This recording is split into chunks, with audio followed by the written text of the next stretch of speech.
ইনকিলাব মঞ্চের আহ্বায়ক ওসমান হাদি হত্যাকাণ্ডে জড়িত প্রধান দুই আসামিকে গ্রেফতার করা হয়েছে। শনিবার দিবাগত রাতে বাংলাদেশ সীমান্তবর্তী পশ্চিমবঙ্গের বনগাঁ এলাকায় অভিযান চালিয়ে তাদের গ্রেফতার করা হয়। এক সংবাদ বিজ্ঞপ্তিতে বিষয়টি নিশ্চিত করেছে পশ্চিমবঙ্গ পুলিশের স্পেশাল টাস্ক ফোর্স। গত বছরের 12 ডিসেম্বর চলন্ত রিকশায় গুলি করা হয় ওসমান হাদিকে। এক সপ্তাহ পর চিকিৎসাধীন অবস্থায় মারা যান তিনি। এমন হত্যাকাণ্ডের বিচারের দাবিতে ফুঁসে ওঠে পুরো দেশ। আটঘাট বেঁধে তদন্তে নামে আইন শৃঙ্খলা বাহিনী। সিসিটিভিতেও দেখা যায় প্রকাশ্যে মোটরসাইকেল থেকে গুলি করা হচ্ছে হাদিকে।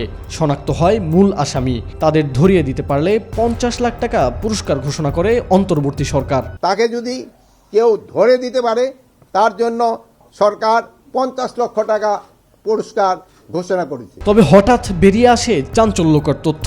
হাদির হত্যাকারী নাকি পালিয়ে গেছে ভারতে।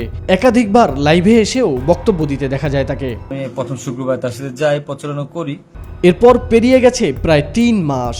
হঠাৎ আজ রোববার পশ্চিমবঙ্গ পুলিশের স্পেশাল টাস্ক ফোর্স এসটিএফ এক সংবাদ বিজ্ঞপ্তিতে জানায়, বাংলাদেশে চাঁদাবাজি ও খুনের মতো গুরুতর অপরাধ সংগঠনের পর ভারতে পালিয়ে আসা 2 বাংলাদেশি নাগরিককে গ্রেফতার করা হয়েছে। জিজ্ঞাসাবাদে হাদি হত্যার সাথে সম্পৃক্ততার স্বীকারোক্তি দিয়েছে তারা।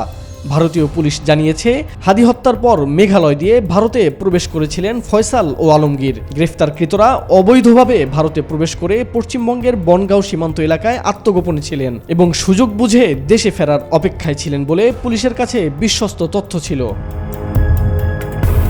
আসামিদের বিরুদ্ধে এরই মধ্যে মামলাও করেছে ভারতীয় পুলিশ। আপাতত চলছে বিস্তর তদন্ত। এখন দেখার বিষয়, হাদি হত্যার বিচারে কোথাকার জল কোথায় গিয়ে গড়ায়। মাহমুদুল হাসান ইমন, নিউজ 24, ঢাকা।